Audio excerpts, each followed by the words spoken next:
प्रभु यीशु मसीह के नाम में आपको अनुग्रह, शांति और आशीष मिले।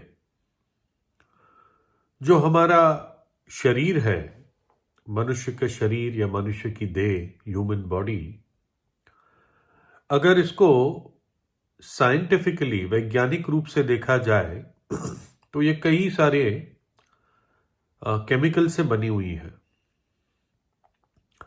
और बताते हैं कि जो शरीर है मनुष्य का, उसमें 99% जो केमिकल्स है वो बेसिकली 6 तत्व है इसमें।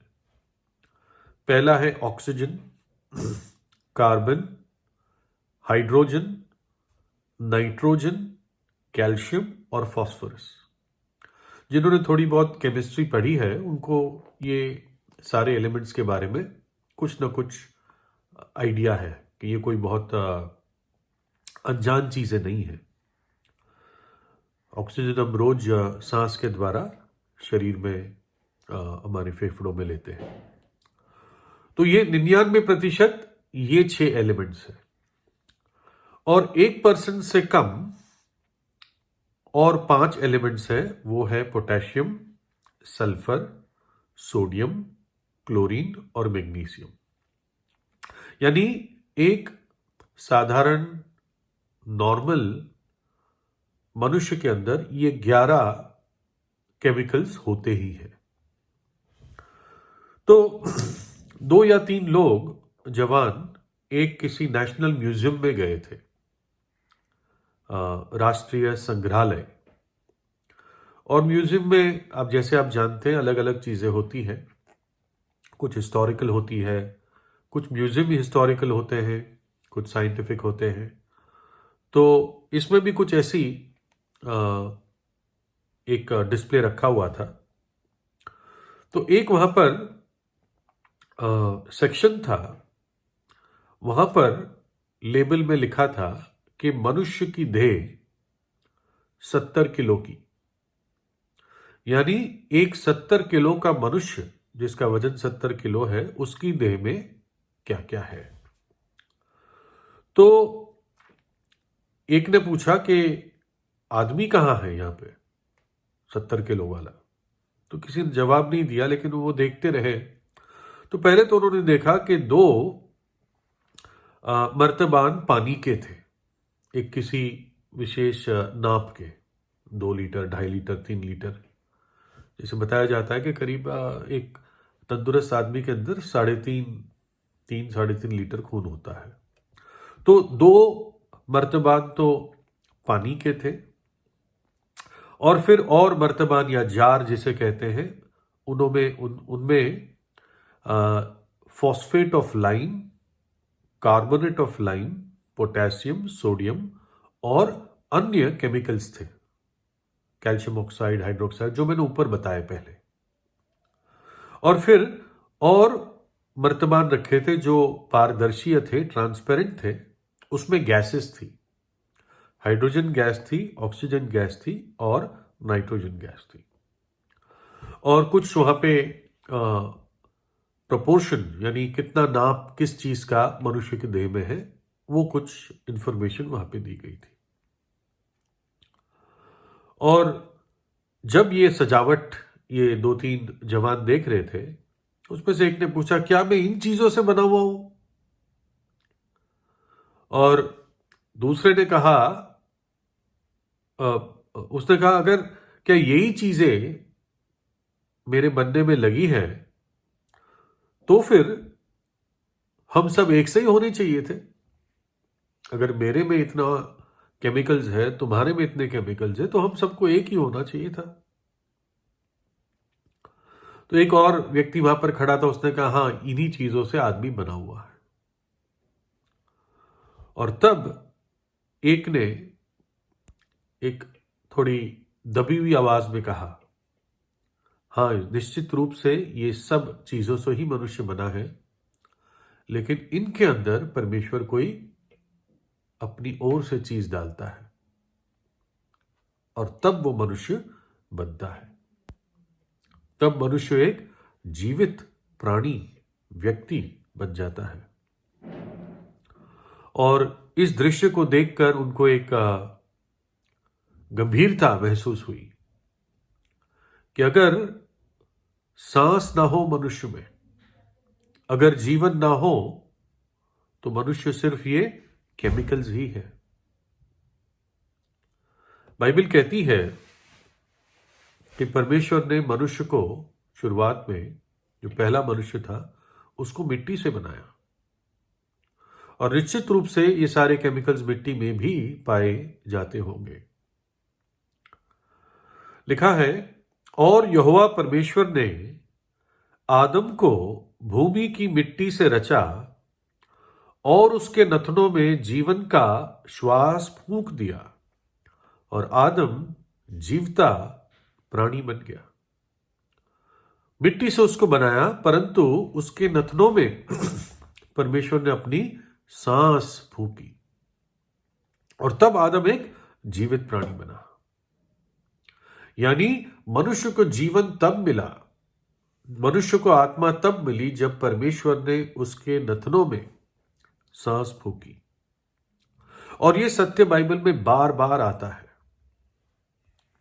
वरन तूने स्वर्ग के प्रभु के विरुद्ध सिर उठाकर, ये एक दुष्ट राजा के बारे में एक परमेश्वर के दास ने कहा, वरन तूने स्वर्ग के प्रभु के विरुद्ध सिर उठाकर, उसने बर्ताव किया इस तरह से, परंतु परमेश्वर जिसके हाथ में तेरा प्राण है और जिसके वश में तेरा सब चलना फिरना है, उसका सम्मान तूने नहीं किया। तेरा प्राण परमेश्वर के हाथ में है। फिर, क्योंकि अब तक मेरी सांस बराबर आती है और ईश्वर की सांस मेरे नथनों में बना है, परंतु मनुष्य में आत्मा तो है ही, और सर्वशक्तिमान अपनी दी हुई सांस से उन्हें समझने की शक्ति देता है। मुझे ईश्वर की आत्मा ने बनाया है, और सर्वशक्तिमान की सांस से मुझे जीवन मिलता है। सर्वशक्तिमान की सांस से मुझे जीवन मिलता है। यदि वो मनुष्य से अपना मन हटाए और अपना आत्मा और श्वास अपने ही में समेट ले, तो सब मनुष्य एक संग नाश हो जाएंगे और मनुष्य फिर मिट्टी में मिल जाएंगे। तू मुख फेर लेता है और वे घबरा जाते हैं। तू उनकी सांस ले लेता है और उनके प्राण छूट जाते हैं और मिट्टी में फिर मिल जाते हैं। फिर तू अपनी ओर से सांस भेजता है और वे सिरजे जाते हैं, और तू धरती को नया कर देता है।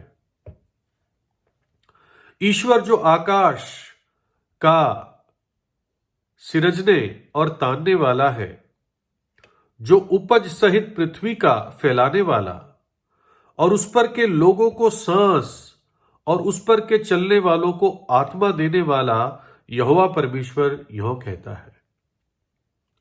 जिस परमेश्वर ने पृथ्वी और उसकी सब वस्तुओं को बनाया, वह स्वर्ग और पृथ्वी का स्वामी होकर हाथ के बनाए हुए मंदिरों में नहीं रहता, न किसी वस्तु का प्रयोजन रखकर मनुष्य के हाथों की सेवा लेता है, क्योंकि वह तो आप ही सबको जीवन और श्वास और सब कुछ देता है। बार बार इस बात को देखते हैं कि परमेश्वर ने अपनी सांस, अपना श्वास मनुष्य को दिया। इसको कैसे समझें? पहली बात तो कि जब परमेश्वर ने आदम के नथनों में अपनी सांस फूंकी, तो वो सांस आदम की आत्मा बन गई, इसलिए आदम एक जीवित व्यक्ति बन गया। और क्योंकि परमेश्वर की सांस कभी बुझ नहीं सकती, परमेश्वर की सांस अगर बुझ जाए तो फिर क्या बात हो गई? तो कोई बात ही नहीं रही कि वो ईश्वर है।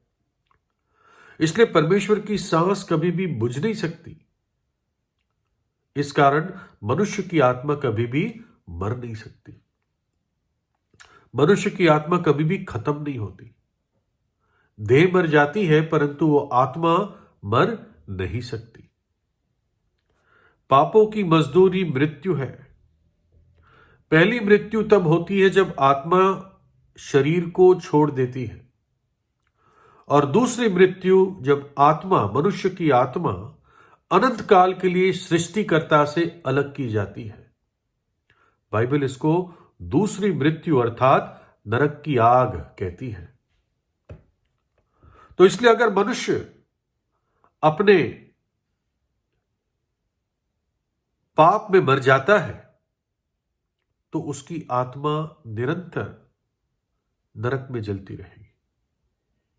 और क्योंकि परमेश्वर जानता है कि ये दंड बहुत भयानक है, मनुष्य के सहने से बाहर है, अनंत काल की पीड़ा है, इसलिए परमेश्वर ने मनुष्य के लिए एक रास्ता निकाला अपनी करुणा में, अपनी दया में, क्योंकि वो उसका सृष्टि करता है। परमेश्वर की समानता में मनुष्य बना। परमेश्वर की सांस उसके नथनों में फूंकी गई थी। तो परमेश्वर कैसे अपनी सृष्टि को विनाश के लिए होने के लिए दे दे, और इसलिए वो मनुष्य का रूप धारण करके आया। प्रभु यीशु मसीह इस जगत में आया, मनुष्य के पाप की सजा अपने ऊपर ली, उस भयानक दूसरी मृत्यु को, नरक के दंड को अपने ऊपर उस कलवरी के क्रूस पर उठा लिया। उसने दुख उठाया, उसने अपना लहू बहाया और अपना प्राण दे दिया, ताकि मनुष्य जाति को बचने का अवसर मिले। अब यह आपके ऊपर है, आप बचना चाहते हैं या नहीं चाहते हैं। एक मेमने की तरह, एक बलि के मेमने की तरह वो क्रूस पर वध हो गया। अपने ही शरीर पर उस सजा और दंड और न्याय को उठा लिया। यदि आप सच्चे हृदय से पश्चाताप करेंगे, प्रभु यीशु पे विश्वास करेंगे, तो बाइबल कहती है प्रभु यीशु का लहू हमें सब पापों से शुद्ध करता है। और ये उसने इसलिए किया ताकि आपकी आत्मा अनंत काल तक जीवित रहे। नरक के दंड में नहीं, परंतु अनंत महिमा में, अनंत जीवन में, उसकी उपस्थिति में, जिसको हम मुक्ति या मोक्ष या उद्धार या सैल्वेशन या नजात कहते हैं। और इसलिए सब जातियों में, सब देशों में प्रभु यीशु का सुसमाचार प्रचार किया जाता है कि मन फिराओ, पश्चाताप करो, परमेश्वर का राज्य निकट है। वो अनंत जीवन देने आया है, वो पापों की क्षमा देने आया है। वो इसलिए आया है कि आप नाश ना हो, इसलिए विश्वास कीजिए। वो धर्म बनाने नहीं आए, बहुत बड़ा धोखा है, लोगों ने बना दिया। प्रभु यीशु तो मनुष्य को बचाने आया, उसकी आत्मा को विनाश से बचाने आया। क्रूस पर अपनी जान दे दी ताकि मनुष्य का दिल टूटे और पश्चाताप करे। आज ही प्रभु यीशु से प्रार्थना कीजिए। प्रभु यीशु आपको आशीष दे।